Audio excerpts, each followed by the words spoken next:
Here I have Motorola Moto E7i, and today I'm going to show you how to enable Swiftkey autocorrection feature on this device. So firstly, you have to open settings, then go to the system section, then to the languages and input,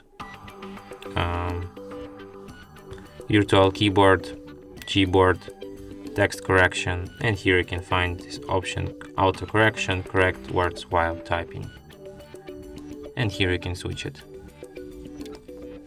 And that's it. Thanks for watching. If you find this tutorial useful, don't forget to hit that like button and subscribe to our channel.